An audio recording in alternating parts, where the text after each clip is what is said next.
வணக்கம். மாலை முரசு செய்திகளை விரிவாக பார்ப்பதற்கு முன் தலைப்புச் செய்திகளை பார்க்கலாம். தமிழக சட்டமன்ற தேர்தலுக்கான வேட்புமனு தாக்கல் இன்று தொடக்கம். ஏப்ரல் 6ஆம் தேதி மனு தாக்கல் செய்ய கடைசி நாள் ஆகும்.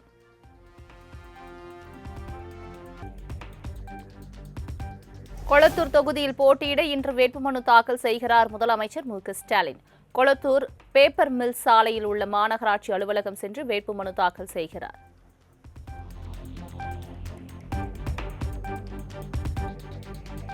திமுக கூட்டணி கட்சி தலைவர்களுக்கு முதலமைச்சர் மு.க.ஸ்டாலின் இன்று தேநீர் விருந்து அளிக்கிறார். நாளை பரப்புரையை தொடங்க உள்ள நிலையில் தேர்தல் பரப்புரை மற்றும் தேர்தல் பணிகள் குறித்தும் ஆலோசனை நடத்துகிறார்.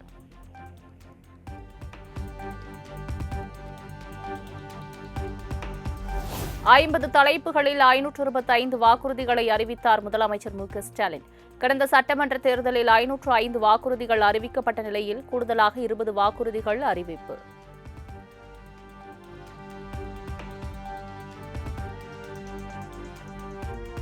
இல்லத்தரசி திட்டத்தின் கீழ் ஃப்ரிட்ஜ், டிவி, வாஷிங் மெஷின் உள்ளிட்டவை வாங்க 8000 ரூபாய் மதிப்பிலான கூப்பனை வைத்து பழைய பொருட்களையும் மாற்றிக் கொள்ளலாம் எனவும் முதலமைச்சர் மு.க.ஸ்டாலின் அதிரடி அறிவிப்பு.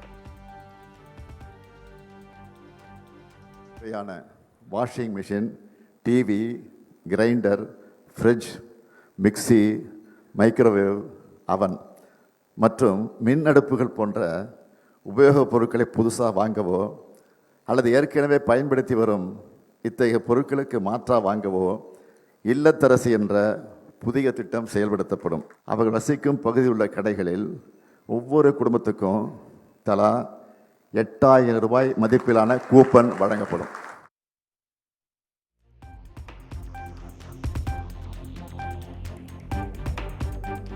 பதினைந்து லட்சம் மாணவர்கள் பயன்பெறும் வகையில் முதலமைச்சரின் காலை உணவு திட்டம் 8ஆம் வகுப்பு வரை விரிவுபடுத்தப்படும் என முதலமைச்சர் மு.க.ஸ்டாலின் அறிவிப்பு.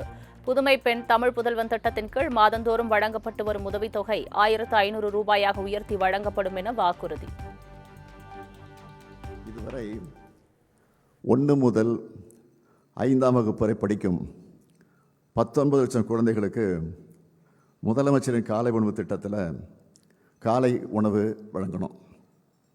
திராவிட மாடல் 2.2 ஆட்சியில் கூடுதலாக 15 லட்சம் மாணவர்கள் பயன்பெறும் வகையில் முதலமைச்சரின் காலை உணவு திட்டம் 8ஆம் வகுப்பு வரை விரிவுபடுத்தப்படும்.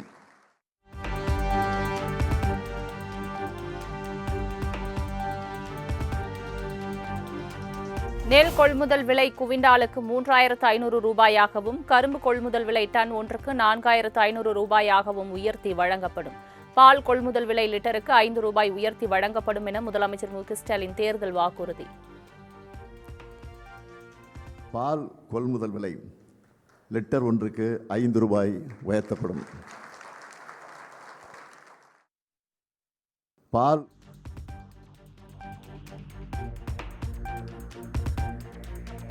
சுய உதவிக்குழு உறுப்பினராக இருக்கும் பெண்களுக்கு பிணை எதுவுமின்றி 5 லட்சம் ரூபாய் வரை மானியத்துடன் வங்கி கடன் உதவி. பேரிடர் கால இழப்பீடாக ஹெக்டர் ஒன்றுக்கு இரவை பாசன பயிர்கள் மற்றும் நெல் பயிர்களுக்கு 25,000 ரூபாயாக உயர்த்தி வழங்கப்படும் என முதலமைச்சர் மு.க.ஸ்டாலின் வாக்குறுதி. சுய உதவிக்குழு உறுப்பினராக இருக்கும் பெண்கள் தொழில் முனைவராக முன்னேறிடும் வகையில் பிணை எதுவுமின்றி 5 லட்சம் ரூபாய் வரை மானியத்துடன் வங்கி கடன் உதவி வழங்கப்படும். பேரிடர்கால இழப்பீடுகளாக இரவை பாசன பயிர்கள் மற்றும் நெல் பயிர்களுக்கு ஹெக்டேர் ஒன்றுக்கு 25,000 ரூபாயாகவும் நீண்டகால பயிர்களுக்கு 27,000 ரூபாயாகவும் மானாவாரி பயிர்களுக்கு 12,000 ரூபாயாகவும் உயர்த்தி வழங்கப்படும்.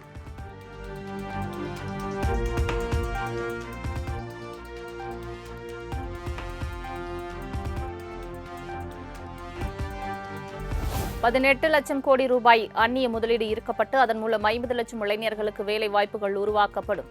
புதிதாக 2 லட்சம் புதிய வேலை வாய்ப்புகளை உருவாக்கிடும் வகையில் 2030ஆம் ஆண்டிற்குள் ஒவ்வொரு மாவட்டத்திலும் நியோ டைடல் பூங்காக்கள் அமைக்கப்படும் என முதலமைச்சர் உறுதி. புதிதாக 2 லட்சம் வேலைவாய்ப்புகளை உருவாக்கிடும் வகையில் 2030ஆம் ஆண்டிற்குள் ஒவ்வொரு மாவட்டத்திலும் நியோ டைடல் பூங்காக்கள் நகரங்களிலும் தேவைப்படும் இடங்களில் முழு அளவிலான தொழில்நுட்ப பூங்காக்கள் அமைக்கப்படும். 18 லட்சம் கோடி ரூபாய் அந்நிய முதலீடு ஈர்க்கப்பட்டு அதன் மூலம் 50 லட்சம் இளைஞர்களுக்கு வேலைவாய்ப்புகள் உருவாக்கப்படும்.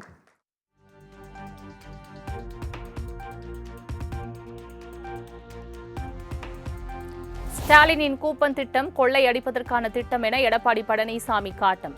அதிமுக அறிவித்த வாக்குறுதிகளை காப்பியடித்து மு.க. ஸ்டாலின் அறிவிப்பதாகவும் விமர்சனம். ஒரு கூப்பன் கொடுக்கறேன், நீங்க அந்த பொருள் போய் வாங்கிக்கலாம், நீங்க மிக்சி வாங்கிக்கலாம், கிரைண்டர் வாங்கிக்கலாம், அது கமிஷன். அது கமிஷன் வைக்கிறதுக்கு தான் இது மாதிரி பண்றாரு. அது இந்த பிராண்ட்ல தான் வாங்கணும்னு சொல்லுவாங்க. இல்ல டோக்கன் கொடுக்குறாங்களாம். அந்த டோக்கன் யார் கொடுப்பா? திமுக காரன் கொடுப்பான். அது கமிஷன் வாங்கிட்டு தான் கொடுப்பான். நாங்க அப்படி இல்ல, அவரவர் வங்கி கணக்குல டைரக்டா 10,000 ரூபாய் போய் சேரும்.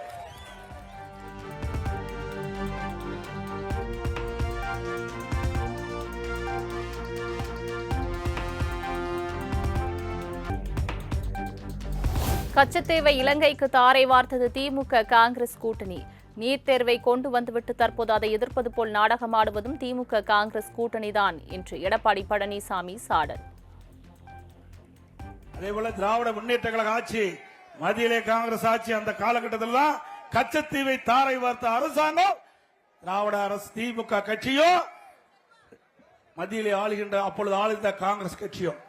ஆக நம்முடைய மீனவர்கள் தங்களுடைய வலைகளை உலர்த்துவதற்கும் மீன்பிடி தொழில் ஈடுபடுகின்ற பொழுது அங்கே போய் ஓய்வு எடுப்பதற்கும் கச்சத்தீவை பயன்படுத்தி வந்தார்கள். அதை தாரை வார்த்தது காங்கிரஸ் திமுக. மீண்டும் அதை மீட்டெடுப்பதற்கு அண்ணா திமுக அரசாங்கம் மத்திய அரசோடு தொடர்ந்து வலியுறுத்தும்.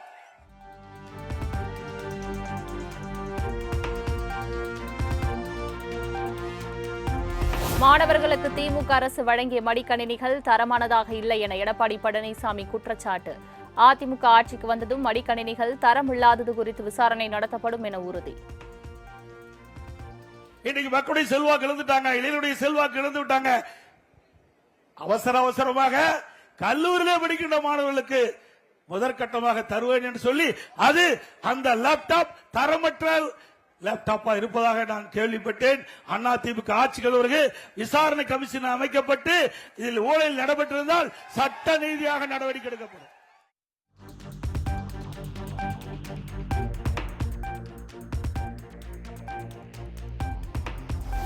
தமிழ்நாட்டில் 3வது பெரிய கட்சி தேமுதிக. அங்கீகாரம் இல்லாத கட்சி என தவறான தகவலை கூறிய எடப்பாடி பழனிசாமிக்கு பிரேமலதா பதிலடி.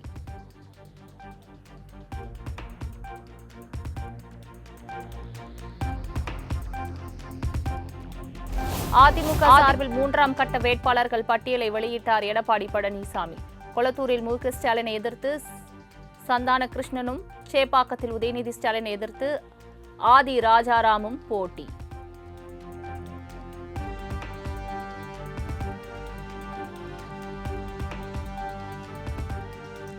சென்னை மாவட்டத்தில் 3 தொகுதிகளில் பெண் வேட்பாளர்கள் போட்டி. 1000 விளக்கு தொகுதியில் பா. வளர்மதி, அண்ணா நகரில் கோகுல இந்திரா, திருவிக்க நகரில் பொற்கொடி ஆம்ஸ்ட்ராங் ஆகியோர் போட்டி.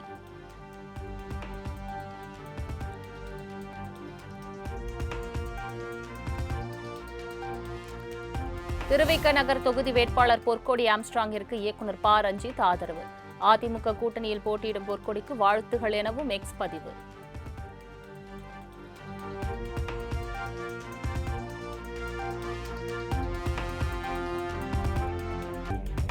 நாகர்கோவிலில் எடப்பாடி பழனிசாமி காரை வழிமறித்து தேர்தல் பறக்கும் படை அதிகாரிகள் சோதனை. எடப்பாடி பழனிசாமி காரில் இருந்த வேட்பாளர்களை இறக்கிவிட்டு சோதனை நடத்திய பறக்கும் படையினர்.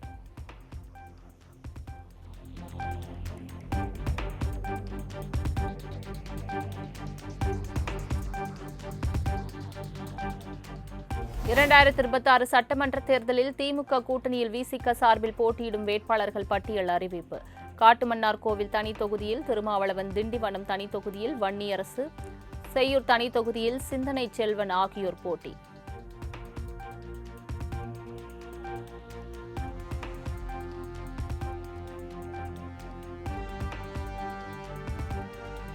விசிகாவில் சிட்டிங் எம்எல்ஏக்கள் 3 பேருக்கு 2026 சட்டமன்ற தேர்தலில் மீண்டும் போட்டியே வாய்ப்பு மறுப்பு. விசிக எம்எல்ஏக்கள் எஸ் பாலாஜி, ஆலுஷா நவாஸ், பனையூர் பாபு ஆகியோருக்கு கல்தா.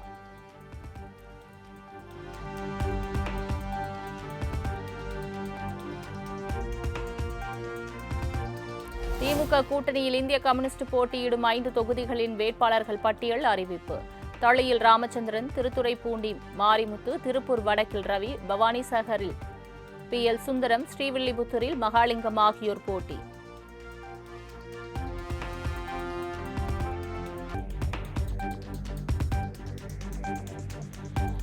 சட்டமன்ற தேர்தலில் பெரம்பூர் மற்றும் திருச்சி கிழக்கு தொகுதியில் போட்டியிடுகிறேன். வேட்பாளர்கள் அறிமுக கூட்டத்தில் தாவேகா தலைவர் விஜய் அறிவிப்பு. பெரம்பூர்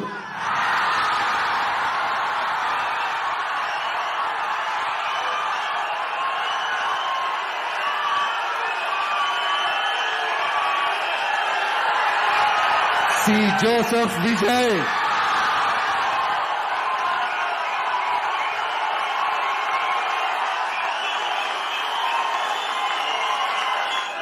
திருச்சி கிழக்கு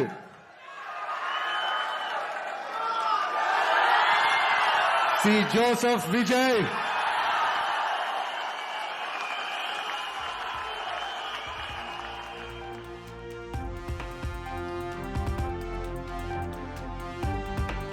சென்னை தீநகர் தொகுதியில் தாவேகா பொதுச் செயலாளர் என் ஆனந்த் போட்டி. வில்லிவாக்கம் தொகுதியில் ஆதவ் அர்ஜுனா, எழும்பூர் தொகுதியில் ராஜ்மோகன் போட்டி. தீநகர் திரு என் ஆனந்த் கழக பொதுச் செயலாளர். வில்லிவாக்கம் திரு ஆதவ் அர்ஜுனா தேர்தல் பிரச்சார மேலாண்மை பொதுச் செயலாளர்.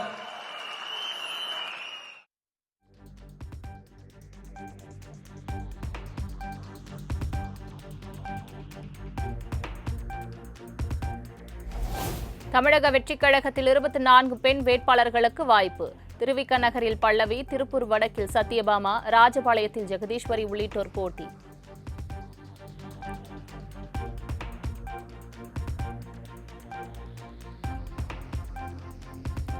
சட்டமன்ற தேர்தலில் தாவேகா திமுக ஆகிய இரு கட்சிகளிடையே மட்டும்தான் போட்டி. தாவேகா வேட்பாளர்கள் அறிமுக கூட்டத்தில் விஜய் ஆவேசம். இந்த 4 முனை போட்டி, 40 முனை போட்டின்னு எத்தனை முனை போட்டின்னு எத்தனை உருட்டினாலும் இங்கு 2 முனை போட்டி தான். ஒன்னு டிவிகே, இன்னொன்னு டிஎம்கே. மக்கள் விரோத ஆட்சி நடத்துற ஸ்டாலின் சார் வேணுமா, மக்களை நேசிக்கிற விஜய் வேணுமா? அவ்வளவுதான் இந்த தேர்தலே.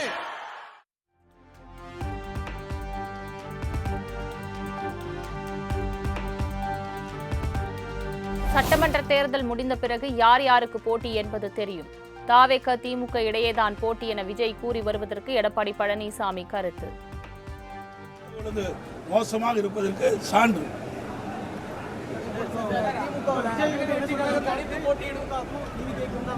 அவரு சொன்னா சொல்லிட்டு போறாரு, புதுசா தானே வந்திருக்காரு. தேர்தல் முடிஞ்சாதான் அவருடைய விவரம் தெரியும்.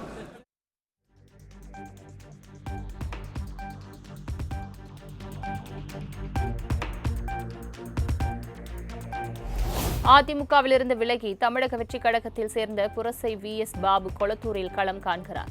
முதல்வர் மு.க. ஸ்டாலினை எதிர்த்து கொளத்தூரில் களம் இறக்கியுள்ள தாவேகா.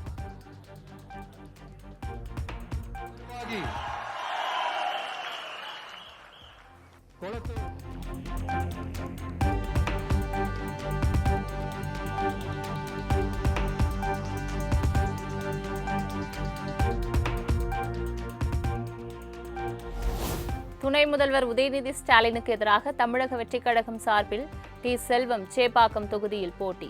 காங்கிரஸ் கட்சியிலிருந்து அண்மையில் விலகிய நிலையில் தாவேகாவில் சீட் வழங்கிய விஜய்.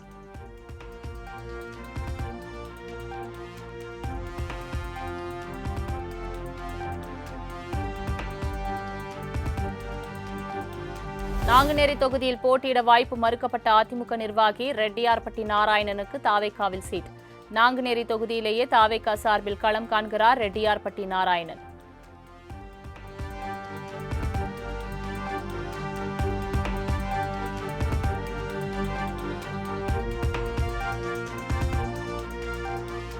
அதிமுகவில் சீட் வழங்கப்படாததால் அதிருப்தியில் இருந்த திருப்பத்தூர் திருப்பதிக்கு தாவேகாவில் சீட். திருப்பத்தூர் தொகுதியில் தாவேகா சார்பில் போட்டியிடுகிறார் திருப்பதி.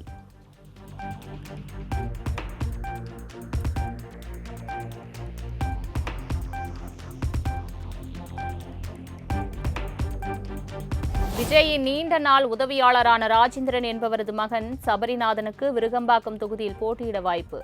மேடையிலேயே ஆனந்த் கண்ணீர் விட்ட தந்தை மகன்.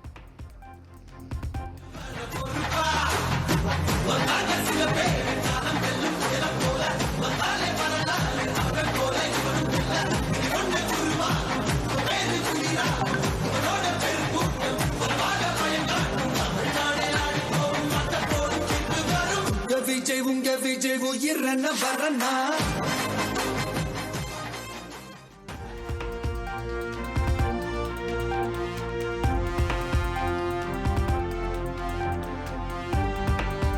எம்ஜிஆர் அண்ணா திமுகவிலிருந்து விலகிய ரஞ்சித் குமார் தாவேகாவின் காஞ்சிபுரம் வேட்பாளராக அறிவிப்பு.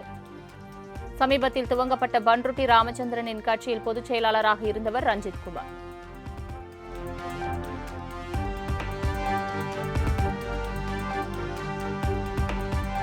திமுகவில் சீட் மறுக்கப்பட்ட நிலையில் தாவேகாவில் இணைந்தவர்களுக்கு சீட். நெல்லை தொகுதியில் RS முருகன் என்பவரை வேட்பாளராக களமிறக்கிய தாவேகா தலைவர் விஜய்.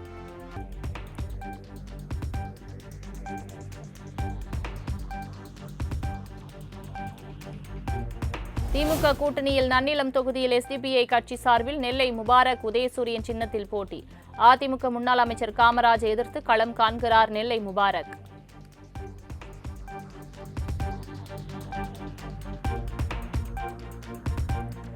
ராஜபாளையம் பொது தொகுதியில் போட்டியிடும் தமுமுக வேட்பாளர் அறிவிப்பு. ஜான் பாண்டியனின் மனைவி பிரிசில்லா பாண்டியன் தாமரை சின்னத்தில் போட்டி.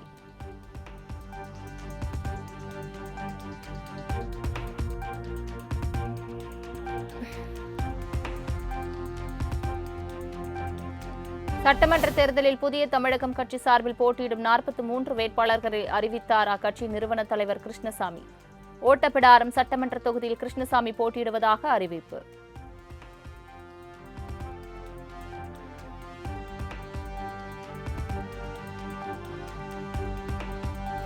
புதிய தமிழகம் கட்சித் தலைவர் கிருஷ்ணசாமியின் மகன் ஷியாம் கிருஷ்ணசாமி 2 தொகுதிகளில் போட்டி. நெல்லை மற்றும் ஸ்ரீவில்லிபுத்தூர் தொகுதிகளில் களம் காண்கிறார் ஷியாம் கிருஷ்ணசாமி. டாக்டர் ஷியாம் கிருஷ்ணசாமி 2 சட்டமன்ற தொகுதிகளிலே போட்டியிடுகிறார். ஸ்ரீவில்லிபுத்தூர் சட்டமன்ற தொகுதி மற்றும் திருநெல்வேலி சட்டமன்ற தொகுதியிலும் போட்டியிடுகிறார்.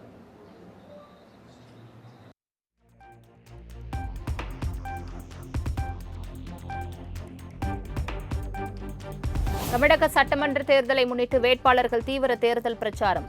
சிக்கன் பகோடா பொரித்து வாக்கு சேகரித்த காட்பாடி தொகுதி நாம் தமிழர் கட்சி வேட்பாளர் திருமாறன்.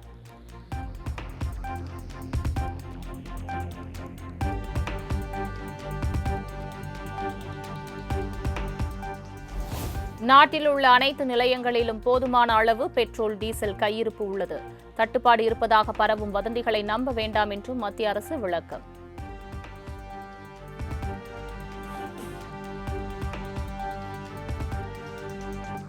கேரள மக்களின் கனவுகளை நனவாக்குவதை NDA கூட்டணி இலக்கு என பிரதமர் மோடி உறுதி. LDF மற்றும் UDF இணைந்து பல 10 ஆண்டுகளாக கேரளாவை சூறையாடியதாகவும் குற்றச்சாட்டு.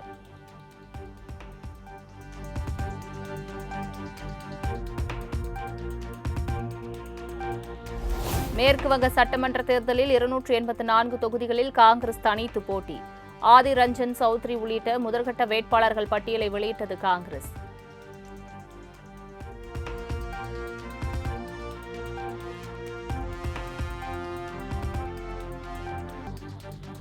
திருப்பதி கோவிலில் ஒரு நாள் உண்டியல் காணிக்கை 3.45 கோடி என அறிவிப்பு. இலவச தரிசன வழியில் பல மணி நேரம் காத்திருந்த பக்தர்கள் சாமி தரிசனம்.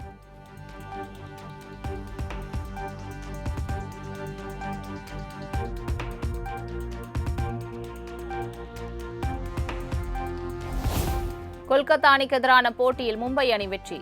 6 விக்கெட்கள் வித்தியாசத்தில் கொல்கத்தா அணி வீழ்த்தியது.